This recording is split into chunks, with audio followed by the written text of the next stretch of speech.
ونصلي ونسلم على رسوله الكريم أما بعد فأعوذ بالله من الشيطان الرجيم بسم الله الرحمن الرحيم ومغانم كثيرة يأخذونها وكان الله عزيزا حكيما، اور بہت سی غنیمتیں جنہیں وہ لیں گے اور اللہ عزت والا حکمت والا ہے۔ فرمایا کہ حدیبیہ میں شرکت کرنے والوں کو اللہ رب العالمین دنیاوی انعام کے طور پر خیبر کی فتح عطا فرمائے گا، اور اس فتح میں غنیمت کے طور پر خیبر والوں کے بہت سے اموال بھی عطا فرمائے گا کہ جنہیں وہ لیں گے۔ اور اللہ کی شان یہ ہے کہ اس کی قدرت اور اس کا غلبہ کامل ہے، وہ تمہاری مدد سے بے نیاز ہے اور کامل حکمت والا ہے، اسی لیے اس نے اپنے دشمنوں کو تمہارے ہاتھ سے ہلاک کروایا تاکہ تمہیں ثواب ملے۔ اب دیکھیں کہ یہاں پر ایک کانسیپٹ بھی بتا دیا کہ یہ جو مدد اللہ نے مانگی کہ جہاد میں آؤ اور مدد کرو اللہ کے رسول کی اور اس کے دین کی، تو یہاں پر یہ بات بھی بتا دی کہ وہ کامل غلبے والا بھی ہے، کامل قدرت والا بھی ہے، تمہاری مدد سے بھی بے نیاز ہے اور وہ کامل حکمت والا ہے۔ یہ کیوں بلایا گیا؟ تو وجہ بتا دی کہ اس نے اپنے دشمنوں کو تمہارے ہاتھ سے ہلاک کروایا تاکہ تمہیں ثواب ملے۔ اور یہاں پر یہ بات بھی یاد رکھیے گا کہ خیبر کا علاقہ مفسرین کہتے ہیں بڑا زرخیز تھا، اور یہاں عمدہ کھجوریں بکثرت پیدا ہوتی تھیں، اور یہاں کے جو یہودی تھے وہ بہت مالدار تھے۔ جب خیبر فتح ہوا تو وہ سارا مال غنیمت مسلمانوں کو ملا۔ میرے آقا علیہ الصلوۃ والسلام نے صحابہ کرام میں وہ تمام مال تقسیم فرمایا جو اللہ نے پہلے سے بشارت دے دی کہ خیبر بھی فتح ہوگا، وہاں کا سارا مال بھی ملے گا۔ آگے سنیے کیا فرمایا، وعدکم اللہ مغانم کثیرۃ تأخذونها فعجل لكم هذه وكف أيدي الناس عنكم ولتكون آیۃ للمؤمنین ویہدیکم صراطا مستقیما۔ اور اللہ نے تم سے بہت سی غنیمتوں کا وعدہ کیا ہے جو تم حاصل کرو گے، تو تمہیں یہ جلد عطا فرما دی اور لوگوں کے ہاتھ تم سے روک دیے، اور تاکہ ایمان والوں کے لیے نشانی ہو اور تاکہ وہ تمہیں سیدھا راستہ دکھائے۔ اللہ رب العالمین نے ارشاد فرمایا کہ اے حدیبیہ میں شرکت کرنے والوں، اللہ نے تم سے خیبر کے علاوہ اور بھی بہت سی غنیمتوں کا اور اموال غنیمت کا وعدہ کیا ہے جنہیں تم آئندہ فتوحات کے ذریعے حاصل کرتے رہو گے۔ اور پھر یہ ہوتا رہا کہ پھر مسلمان پوری دنیا میں پھیلتے رہے اور خلافت راشدہ میں فتوحات ہوتی رہیں، اور اللہ رب العالمین نے وہ عطا فرمایا۔ تو فرمایا کہ سر دست تو تمہیں یہ خیبر کی غنیمت عطا فرما دی اور لوگوں کے ہاتھ تم سے روک دیے۔ اس سے مراد یہ ہے، مفسرین کہتے ہیں کہ خیبر والوں کیونکہ وہ بڑے مالدار بھی تھے، بڑی قوت والے بھی تھے، لیکن ان کے پاس بڑی طاقت بھی تھی، حربی طاقت بھی تھی، یعنی جنگ کرنے کے ساری طاقتیں ان کے پاس تھی، اور کثیر تعداد میں بھی تھے۔ اللہ فرماتا ہے کہ لیکن اللہ نے ان یہودیوں کے دلوں میں مسلمانوں کا رعب ڈال دیا، اور فرمایا کہ وہ کثیر تعداد میں اور حربی قوت رکھنے کے باوجود بھی وہ مسلمانوں پر فتح حاصل نہ کر سکے۔ اور پھر یہ بھی مراد ہے کہ مسلمانوں کے اہل و عیال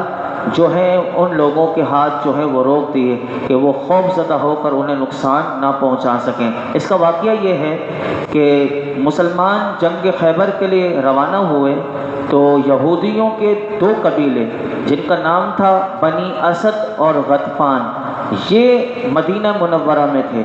اب وہاں یہودیوں سے لڑنے کے لیے مسلمان خیبر کی طرف روانہ ہوئے۔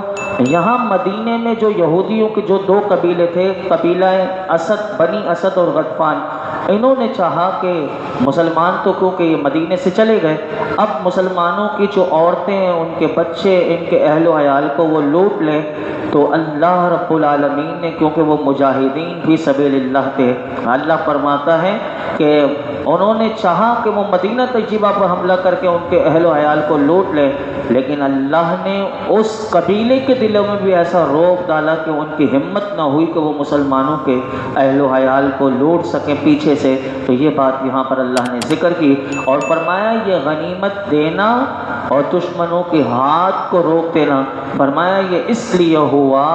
تاکہ یہ اللہ کی مدد کی نشانی بن جائے، اور وہ اپنی آنکھوں سے دیکھ لیں کہ رسول اللہ صلی اللہ علیہ وسلم نے انہیں جو غیب کی خبر دی وہ سچی ہے، اور تاکہ اے ایمان والو اللہ تمہیں اپنے رب پر بھروسہ کرنے، توکل کرنے اور اپنے کام اس کے سپرد کر دینے کا سیدھا راستہ دکھائے کہ جس سے بصیرت اور یقین زیادہ ہو۔ یہاں پر علماء کہتے ہیں اس سے معلوم ہوا کہ صلح حدیبیہ میں حاضر ہونے والے مومنین وہ ہدایت پر تھے اور ہدایت پر رہے۔ اب اگر کوئی ان میں سے، یہ بھی یاد رکھیے گا، ان میں سے کوئی بھی ہدایت سے نہ ہٹا،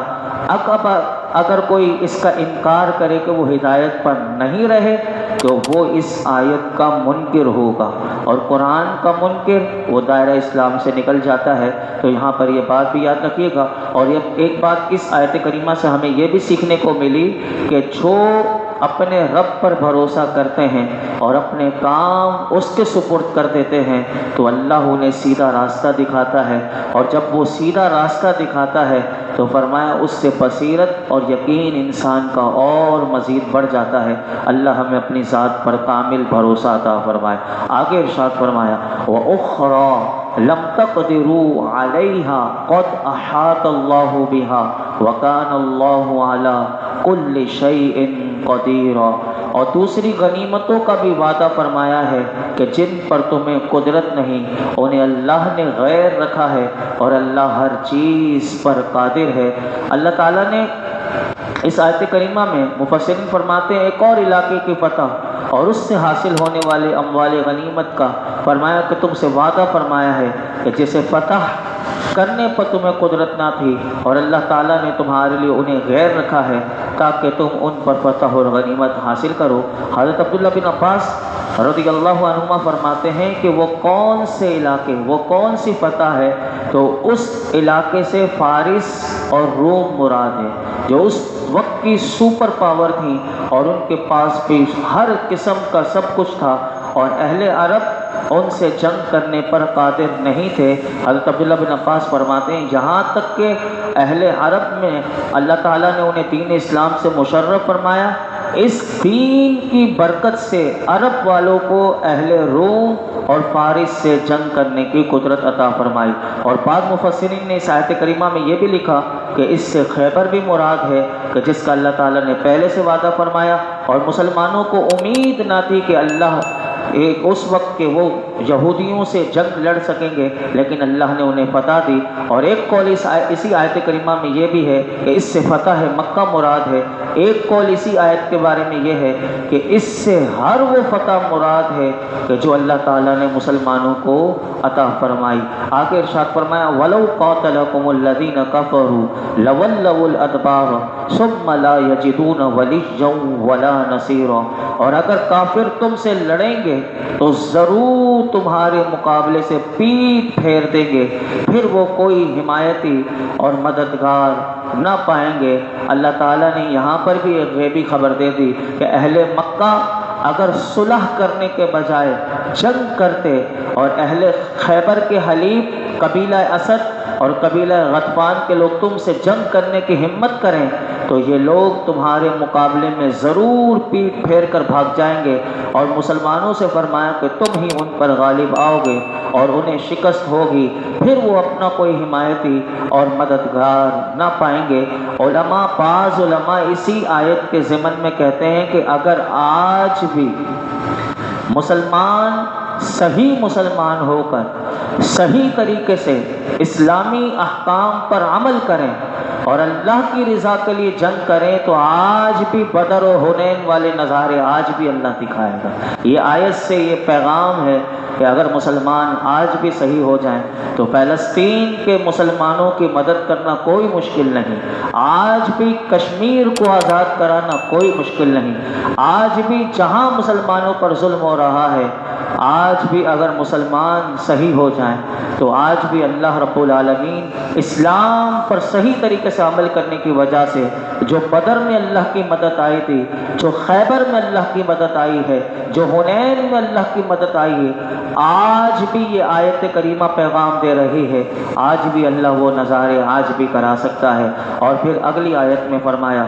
سنت اللہ التی قد خلت من قبل وَلَن تَجِدَ لِسُنَّتِ اللَّهِ تَبْدِيلًا، اللہ کا دستور ہے جو پہلے لوگوں میں گزر چکا ہے، اور تم ہرگز اللہ کے دستور میں تبدیلی نہ پاؤ گے۔ فرمایا کہ اللہ کا دستور، اللہ کا قانون یہ ہے کہ وہ ایمان والوں کی مدد فرماتا ہے اور کافروں پر قہر فرماتا ہے، جیسا کہ گزشتہ امتوں کے حالات سے ظاہر ہے۔ اور فرمایا تم اللہ کے اس دستور میں تبدیلی نہ پاؤ گے، یعنی کبھی یہ نہیں ہو سکتا کہ اللہ کفار کے مقابلے میں ایمان والوں کی مدد بلا وجہ نہ فرمائے۔ اگر کبھی مسلمان شکست کھا جائیں تو یا تو ان کی اپنی غلطی ہوگی یا پھر اس میں اللہ کی خاص حکمت ہوگی، اور یہ شکست بھی عارضی ہوگی۔ تو یہاں سے یہ علماء کہتے ہیں معلوم ہوا کہ بہت دفعہ مسلمانوں کا دب جانا، مغلوب ہو جانا اس آیت کے خلاف نہیں، اور کافروں کے غلبے کو بنیاد بنا کر اس آیت پر کبھی اعتراض نہیں کیا جا سکتا، کیونکہ یہ اللہ کا قانون ہے۔ اور بات یاد رکھیے گا کہ مسلمانوں کی شکست ہوگی تو یا تو ان کی اپنی غلطی ہوگی یا مسلمانوں کی شکست ہوگی تو اس میں اللہ کی کوئی خاص حکمت ہوگی۔ اب آپ دیکھیں کہ بدر میں کیسی شاندار ہے، اور احد میں لیکن وہ کامیابی سے فوراً شکست میں بدلی، تو اس میں اللہ کی کتنی حکمتیں ظاہر ہوئی، اور وہ سارا وہ قرآن میں چوتھے پارے میں ہم سن چکے ہیں۔ تو یہ ساری باتیں یہاں پر عرض کی گئی۔ آخری ایک آیت کریمہ بیان کر کے میں اپنی گفتگو سمیٹتا ہوں۔ فرمایا وَهُوَ الَّذِي كَفَّ أَيْدِيَهُمْ عَنْكُمْ وَأَيْدِيَكُمْ عَنْهُمْ بِبَطْنِ مَكَّةَ مِنْ بَعْدِ أَنْ أَظْفَرَكُمْ عَلَيْهِ وَكَانَ اللَّهُ بِمَا تَعْمَلُونَ بَصِيرًا، اور وہی ہے کہ جس نے وادی مکہ میں کافروں کے ہاتھ تم سے روک دیے اور تمہارے ہاتھ ان سے روک دیے، حالانکہ اللہ نے تمہیں ان پر قابو دے دیا تھا، اور اللہ تمہارے کام دیکھتا ہے۔ اس آیت کریمہ کا شان نزول یہ ہے کہ حضرت انس رضی اللہ تعالیٰ عنہ سے مروی ہے کہ اہل مکہ میں سے 80 ہتھیار بند جوان جبل تنعیم سے مسلمانوں پر حملہ کرنے سے اترے۔ مسلمانوں نے انہیں گرفتار کر کے سرکار دو عالم صلی اللہ علیہ وسلم کی خدمت میں حاضر کر دیا۔ میرے آقا علیہ الصلوۃ والسلام نے انہیں معاف کر دیا اور فرمایا صحابہ کو چھوڑ دو۔ اس پر یہ آیت کریمہ نازل ہوئی اور فرمایا کہ اللہ وہی ہے کہ جس نے وادی مکہ میں کافروں کے ہاتھ تم سے